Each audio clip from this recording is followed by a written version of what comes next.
was going to be like a one-stop race or maybe a two-stop race, and it ended up being 4 or 5-stop race. It was nuts. Just slammed into the wall and went across the track and slammed into the other wall, and his car was in bits. He just literally by inches missed, as he said himself, T-boning Bortoleto. It was so impressive. Very scary, very intense. I don't understand what happened with Ferrari today. Felt like Piastri had 17 pit stops and slow ones. Can we talk about the pit stops? What was going on in Zandvoort? So many teams had pit stops that were like 3.8 seconds, and it wasn't until Piastri's last pit stop that it was under 3 seconds. Like, this is McLaren. They normally do 2.2 seconds. I will say Ferrari did a pretty good double stack pit stop. That was like bang, bang. I honestly think McLaren are deluded. There's no explanation for it. Like, if it can't be Ferrari, if it can't be Oscar, let it be an Italian. And I really like Kimi Antonelli. I want my niece to marry him. I just want him in the family. Are you ready? It's lights out and away we go. Hello, and welcome back to Away We Go podcast, a Formula One podcast that goes beyond the track limits to talk about travel and lifestyle surrounding the sport. My name's Diane Bortoleto, and today I'm in Margaret River, and it's literally like 15 minutes after Zandvoort, after the race is finished, and I'm joined by the ever lovely Ciara Gillan from Formula Live Pulse, who is in Berlin. Welcome back. Hi, thank you for having me back. What a race. Yes, what a race. Yes, it's late in Australia. The race has just finished, and like, I'm exhausted, and it's not from the time, it's from the race. It was so hectic. There was just so much. We've got so much to talk about. Where do we start? Ciara, take it away. Oh my God, where do we start? Okay, let's start with Lando just quickly, because we're always saying mean things about Lando. So let's get the niceties out of the way. Congratulations, Lando. You did actually an impressive race. It was impressive because there was a point where I didn't think he was going to win, and he managed to hold on and managed to do it. And yeah, so it really was an impressive drive. And that's 2 races in a row that he's won. So I'm like, oh, okay, he's starting to catch up. But Lando really was impressive. So I'll give him that. Yeah, congratulations to Lando. He won the race, and he won it convincingly in the end. I think he had 1 less pit stop than a lot of the other drivers. Good question. Okay, yeah, I'm gonna look into that and see actually if he did. Yeah, there was a lot of pit stops. Oh my God, like they were saying it was going to be like a 1-stop race or maybe a 2-stop race, and it ended up being 4 or 5-stop race. It was nuts. Like, I mean, there was there's a virtual safety car, there was a restart.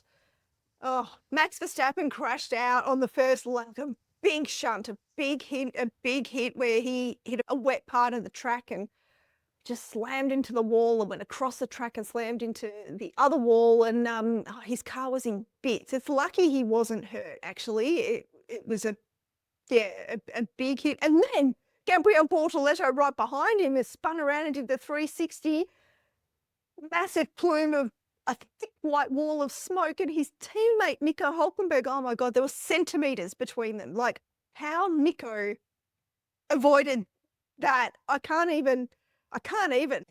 I know, like that the instincts, the reflexes of Hulkenberg and that were just crazy. They were so impressive. Wild. Because it was also, as you said, like a plume of smoke. Like, he couldn't even see, and he was going right, and then he just switched back to left. Whether he had a sixth sense, whether he knew, I don't know, but he just literally by inches missed, as he said himself, T-boning Bortoleto. It was so impressive. Very scary, very intense, and it was huge. Massive. Really huge. I'm glad he was okay, but what a shame. Like, look, I'm not a massive Max lover, but my heart broke for him in front of his home crowd at the very last race in Zandvoort, on the first lap, first real lap. I felt really bad for Max. Yeah, I didn't even think about that, of course, right? It's the very last race in Zandvoort. So it was very disappointing for him. Yeah, and one thing I learned, just speaking about the last race at Zandvoort, was that this race is not backed by the government. So it's not, so for the race to be viable, they need to sell out completely all 3 days of the race weekend, which at the moment is happening for a lot of races around the world. But to be locked into a long-term contract with Formula One or Liberty Media, who knows what the future's going to hold? And it was just too much of a risk.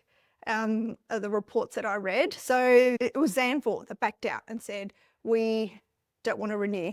Yeah. So, I mean, if the Dutch government was underwriting the race or backing the race, which a lot of governments do at Formula One races around the world, maybe it'd still be on the calendar. They looked at alternating years and whatnot, but nothing worked out. So that's really interesting. I also wonder though, if Max hadn't signed till 2030, because obviously everyone says, oh, Max is going to leave, et cetera, but he is one of the big draws for the Dutch people in Zandvoort, and maybe there was a part of them thinking, God, if he was to leave, we could be in trouble because maybe we can't sell this out, as you say, right? Exactly. Yeah, exactly. And with that uncertainty, I'm sure that played a part in their decision making. It would have to. So I've got the pit stops up on I just pulled it up as well. Yeah, I have it here as well. On the Formula Live Pulse app, if you go, you need to go to more and tyre strategy, and that shows the number of pit stops, right, that each driver had. Everyone had one because of the restart, because of Max going off. So Lando had another 2 pit stops. Antonelli had another 3 pit stops. Russell had another 2 pit stops. So that's your top 3 of the race. Hamilton had another 2 pit stops. Leclerc, who was in 5th, had another 3 pit stops. Oh, Piastri, felt like Piastri had 17 pit stops, and slow ones. Oh my God, can we talk about the pit stops? Can we talk about the pit stops? What was going on in Zandvoort? So many teams had pit stops that were like 3.8 seconds, and it wasn't until Piastri's last pit stop that it was under 3 seconds. This is McLaren. They normally do 2.2 seconds. Piastri had, basically 5 different tires, but it felt like he had 20 pit stops. Yeah. It's just crazy. Yeah, he was on hards, and then they pitted him and put him on hards again when he'd only been on hards for 13 laps or something. I don't understand the McLaren strategy. I wanted to scream at the TV. I just didn't understand it. I did scream at the TV. Yeah, good. Okay. So they put Piastri on hards, okay? And the commentators were laughing because they said that Charles over the radio said with a chuckle in his voice, is Piastri on hards? What the hell is this guy doing? So I was talking to Simone and I was like, well, why are they doing it? Are they trying to get data for Norris or whatever, And then he was like, no, I bet you they're putting him on hard so he'll go longer and then he'll be able to kind of, slow everybody up and then help Norris come back and get the win. And I was like, oh my God, how are they always sacrificing Piastri's race for Norris? It's just dressing bonkers. And then out of nowhere, on lap 16, something like that, they pit him. And I was like, oh yeah, to undercut Russell because Russell had pitted. And I'm like, okay, fine if that's what you're doing, but at least get it bloody well right. And then they didn't. It was a 3.8 second stop, and he lost. And he went from being third, where he was on the podium. I know it was early in the race and a lot happened, but then it was like he was driving a tractor. What happened to his car? It really was. But I mean, when he was in third, he was looking dangerous. Did you see that overtake that Piastri did on? Was it George Russell? Yeah, it was. Yeah, on the restart. Yeah. Even the commentators on Sky Sports were saying, oh my God, that was just insane. That's not a normal overtaking place. Piastri he just committed and came in and he was fearless. It was brilliant to see. And he was looking really dangerous, and as in looking like he was going to get a great result. Oh yeah. Yeah. The good type of dangerous. Yes, exactly. Yeah. And then the team with the strategy and the pit stops. Oh my God. Yeah. I can't even. I feel like Piastri is driving a tractor. I feel like he is driving a tractor in comparison to Norris. I don't understand it. They put him on softs. You're thinking, okay, great, he's on softs. He's going to fly through the thing. He's 16 seconds, 15 seconds, and 16 seconds, and it's going slower. And then at one point, when Norris and Antonelli are fighting with Hamilton. Before they started fighting with Hamilton, they say to Piastri, "Oh, it looks like Hamilton's going to go all the way to the end here, so there could be a chance for you." You what? What are you on about? There's 3 cars in between him and Hamilton. I honestly think McLaren are deluded. There's no explanation for it. I get so tired of just constantly being disappointed with McLaren. I've said it 100 times. I just feel like that Oscar's a sacrificial lamb every single time. And, you know, okay, now he's going to be for the remaining, what have we got, 11 races or whatever we've got left in the season, because Norris has won back-to-back races and Piastri just hasn't been able to deliver the results because of the tractor that he's in. I don't know what is wrong with his car. He's clearly able to drive it. I mean, that overtake doesn't happen if you can't handle the car. But then what happens? Like, did they switch something off in the garage? I don't understand. It doesn't make any sense to me. I mean, the thing is that we were also talking a little bit rationally as well. It doesn't make any sense why they would sabotage Piastri, but I just don't understand it. If you look at all the other drivers from the top teams, they're all within each other. Hamilton and Charles are literally swapping races where they're both besting each other. They finished literally 4th and 5th today. Besides from Russell's issues that he's had, him and Antonelli are like literally neck and neck. And then okay, Verstappen and Hadjar. And Hadjar's not doing too badly, but you know, he's there, he's competing with him. Obviously, Verstappen is the GOAT, so you know, it'd be very hard to be completely close to him. And then you've got Norris and Piastri. And there's just this gulf, and I don't want and people come for me in the comments because maybe I need somebody to slap some sense into me, but I don't want to believe that Piastri is not good enough, that he's lost it, because I don't understand it. The guy was fighting for a championship last year. Like, he's not a novice, he's not an inexperienced driver, and he's not a one-hit wonder. No. Like, No. his first year in Formula One, he won a sprint race. Like, I'm sorry, but he's got talent. So what is going on? I don't know what is going on. You see flashes of brilliance, like that overtake that he did on George Ross early in the race and after the restart. It's almost making the commentary team speechless. It's that bold. Yet things just slip away. Things just fall away. You did mention just then Hadjar, who didn't race at Zandvoort. He had a wrist injury. He hurt it when he was doing his boxing training. Apparently, he wasn't in the race, so they promoted Liam Lawson from Racing Bulls up to Red Bull, and then they brought in Yuki Tsunoda. So Yuki Tsunoda was back on the grid, which is fantastic to see. So Yuki Tsunoda in the Racing Bulls, and I've got to pay credit to Liam Lawson. So Oscar finished in 6th place. We ran through the top 5. Oscar finished in 6th place. Liam Lawson finished in 7th. 7th. Like, driving that car for this new era of car for the very first time. And after the horror that he had at Red Bull, you know, last year, 2 races and then got the boot, demoted to Racing Bulls. That was just awful to see. So happy that he did well. Nico Hülkenberg, 8th in the Audi. Fantastic result. And God, the reflexes on there, full respect. The guy's like 39. Amazing. He did amazing. And Fernando Alonso finished 9th. Oh, the old boys. Let's give him a round of applause. Fantastic to see Aston Martin in the points. Apparently they bought a big upgrade, which paid dividends for Fernando. And then we had Pierre Gasly in 10th in the Alpine. Again, great result. Alpine is just consistently up there, aren't they, in the top 10 lately. And then Yuki Tsunoda finished 11th. First time driving a Formula One car in, well, this era of Formula One car, the new era, and he hasn't driven a car since, early December last year. So fantastic for him to finish in 11th, just out of the points. So that's awesome. Yeah. But the race, oh man, there's more to unpack. So we had a few incidents, as Charles Leclerc said, incidents. Yeah. Did you see the Williams come together at the end? My God, like, what a waste. What a waste. Like, I don't understand. We weren't shown the lead up to it. We just saw on the broadcast I was watching, we just saw them come together. They touched Albon went off and ended his race, and Carlos continued on and ended up finishing in 16th position, and he was last to finish. But he also got a 10-second penalty.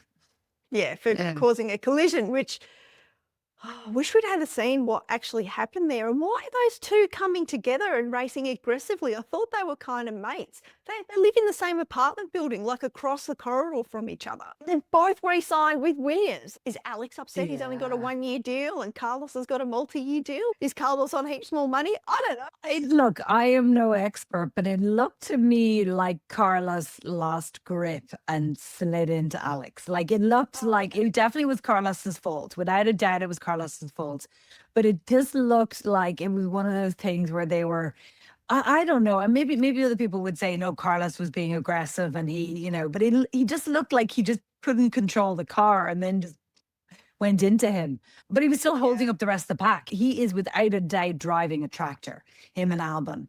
And I think Carlos is probably very frustrated, and that really shows when he's on track then, because he makes these stupid mistakes and is aggressive and hits. Do we know, is it official? Did he get this 30 million euro deal, or is that just rumor? Because I'm fascinated to know. I don't know if Carlos really had anywhere else to go, but I could understand why Williams would try and secure him even more. But it's a huge jump from 12 or 13 million to 30 million. Well, if that's a 2-year deal, that's only 12 million to 15 million.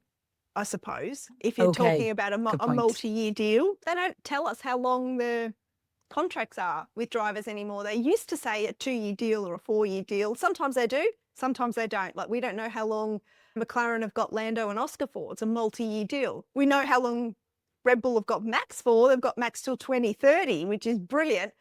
I've got to apologise to everyone out there that listened last week, because we published the rumour episode with all the rumours, and then the day after, well, the day of, I think it went live, everything kind of came out, and Max got announced with his new deal, and Carlos announced he was staying with Williams, and so it was all of our breaking down the conjecture and speculation and debating all of that was pretty redundant pretty quickly, but that's Formula One. What can you do? Well, this is it, exactly. And we could not have predicted it. If we just want to really look really quickly at the contracts, just while we're talking about it, not everybody is signed, because I only realized that afterwards. I realized there's a lot of drivers that are not confirmed. So the ones that are not confirmed are both Mercedes boys. They still haven't signed contracts yet. Hajar still hasn't signed a contract yet. Both of the Racing Bulls, both of the Aston Martins, both of the Haas, and both of the Audi, and Colapinto. So the half the grid still has to confirm their contracts for the next year. Yeah. I would be shocked if Red Bull wasn't. I'd be shocked if Antonelli wasn't, and George wasn't. I'd be shocked if, as we said, Bortoleto wasn't staying with Audi. But it's just interesting to see kind of like, I kind of thought everybody was all locked and loaded for 2027, but apparently not. Speaking of Kimi Antonelli, I mean, I thought Kimi drove a brilliant race. Like, he qualified in 3rd. He had a great start, especially with the restart as well. Like, he took the lead off Lando, was yelling at the TV. It was so exciting. Yeah. But that's he ended up finishing in 2nd place, which was great.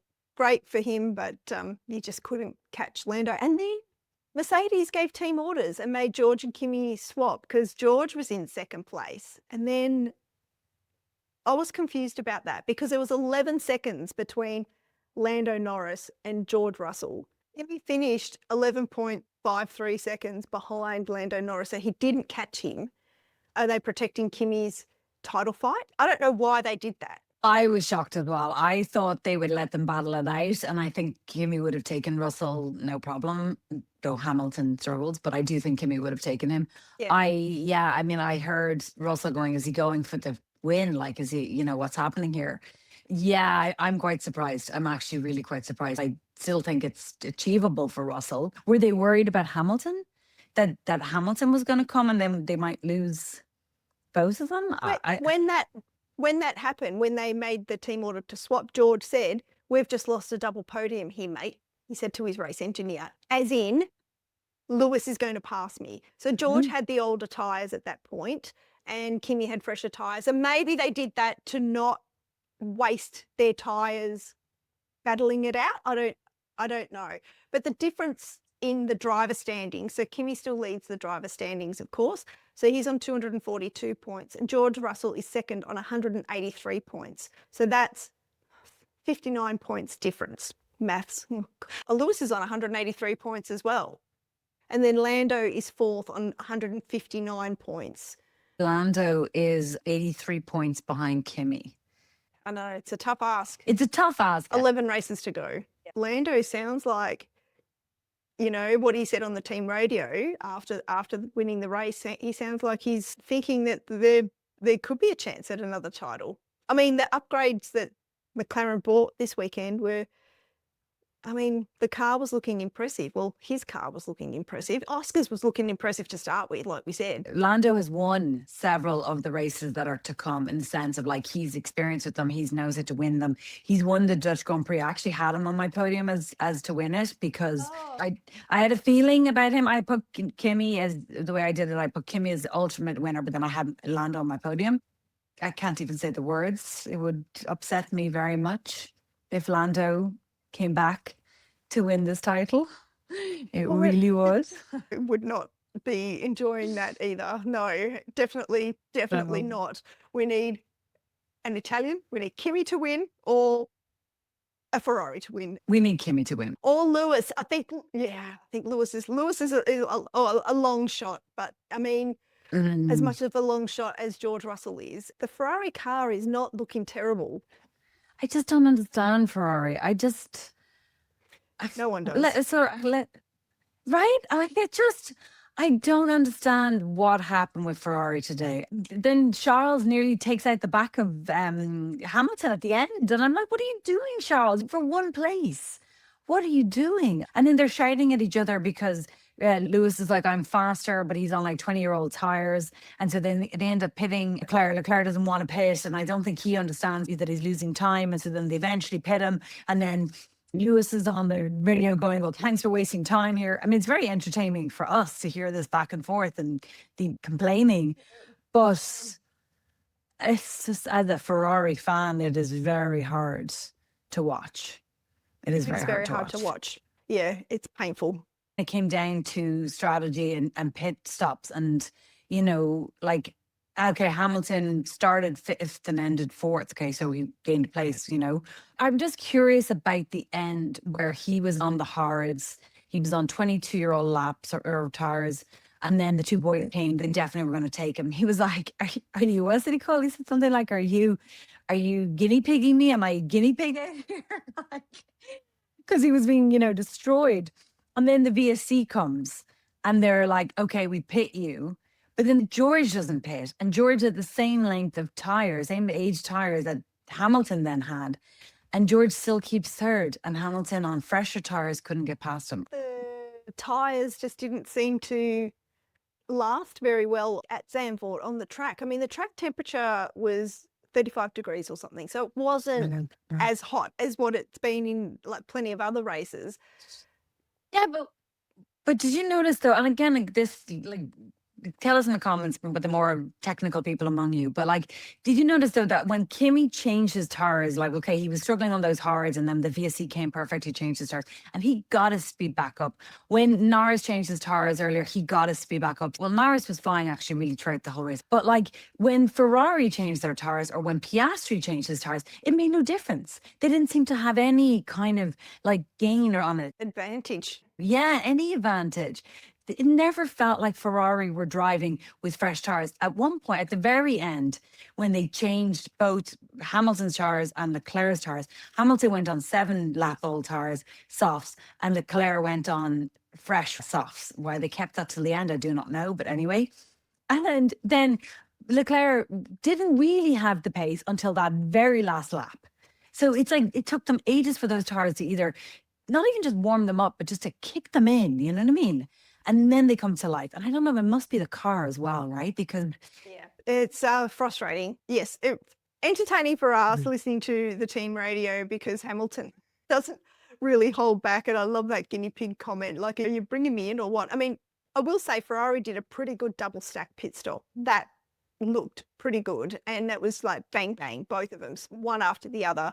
It's well known. The conditions change at Zandvoort really, really quickly. It started raining before the formation lap. So the track was wet and there was a debate, inters or slicks. And then the track dried really quickly.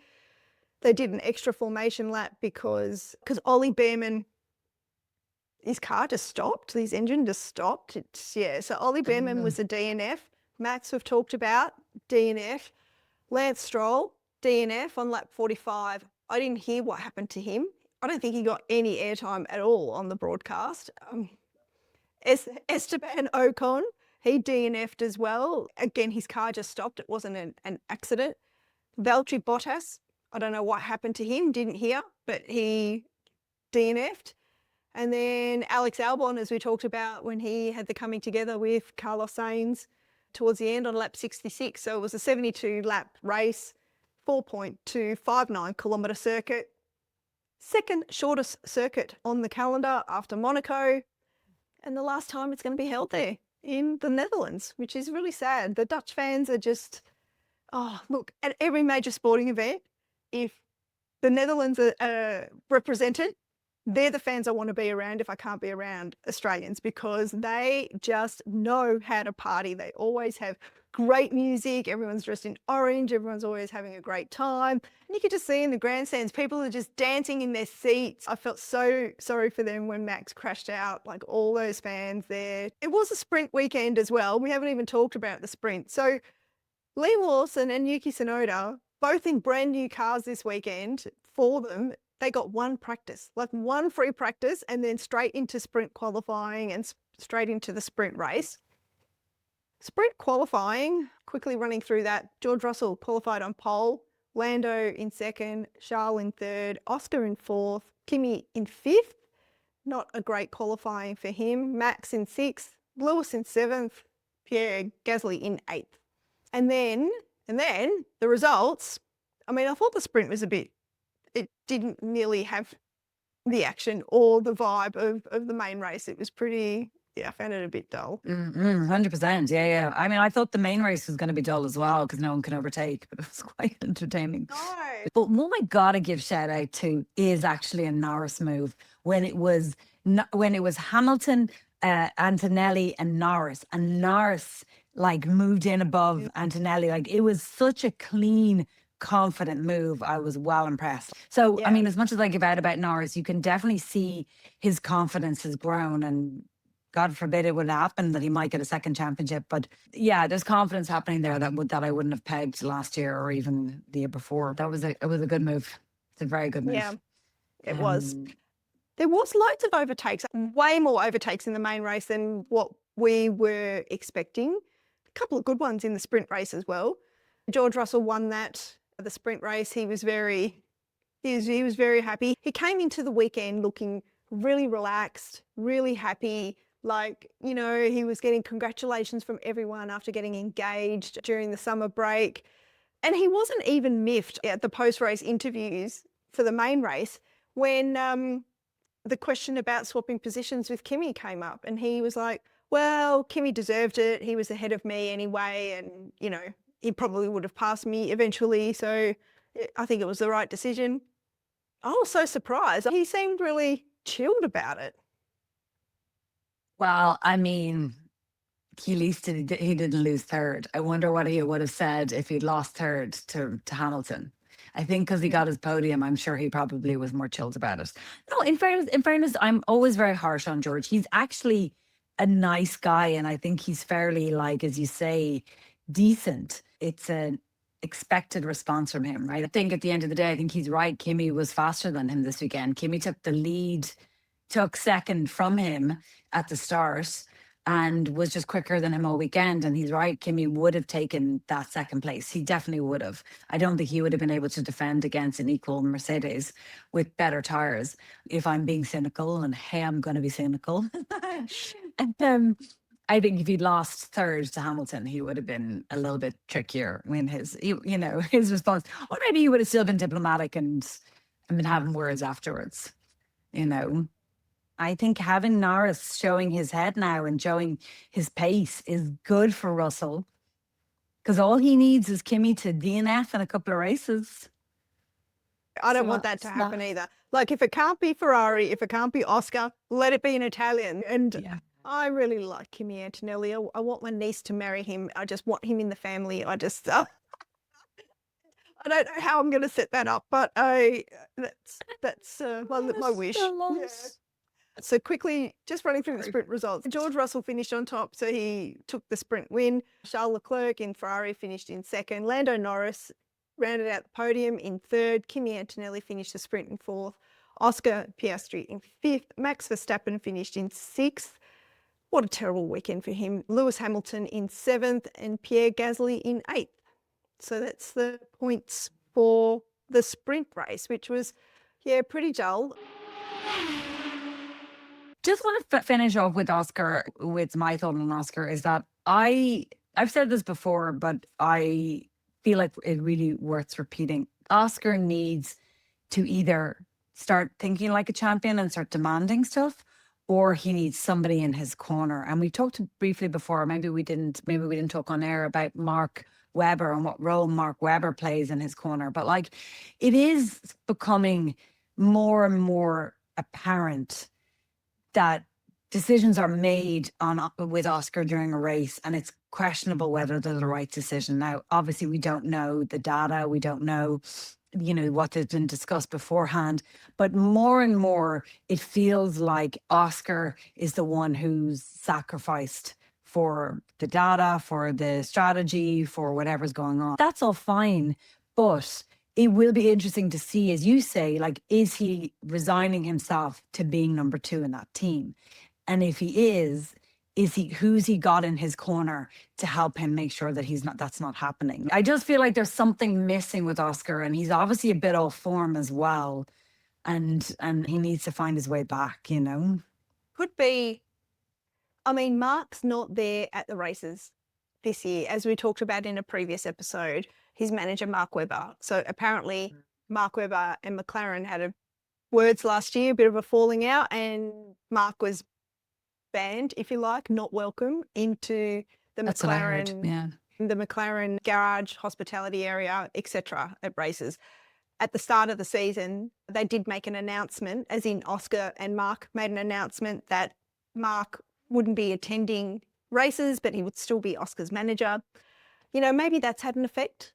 Maybe that's had an effect. Yeah. So I just would love to see a little bit of Oscar love, That's what I would love from McLaren.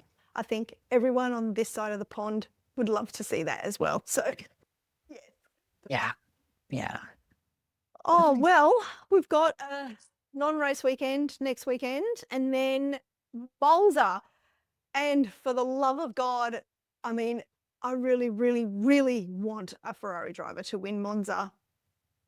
But I also don't, because I'm not going to be there. And I was planning on being there this year, and I'm not going to be there. And if Ferrari win and I'm not there, a part of me will die and never come back.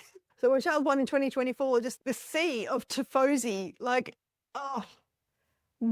to be amongst that would be, I've talked about Dutch fans, but I think the tifosi in Monza will be next level.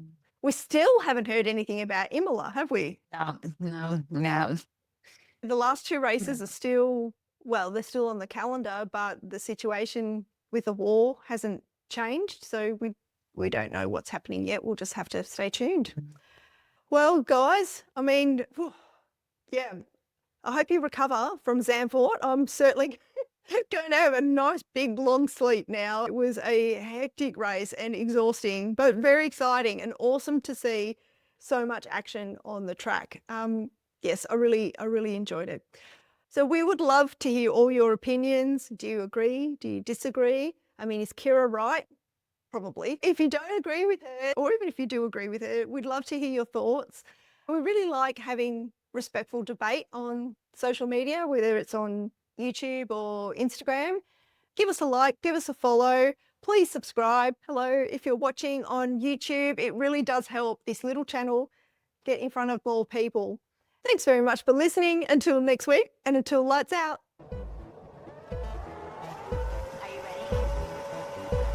And it's lights out and away we go. Let's do it. Away We Go podcast is produced by Diane Bortoletto.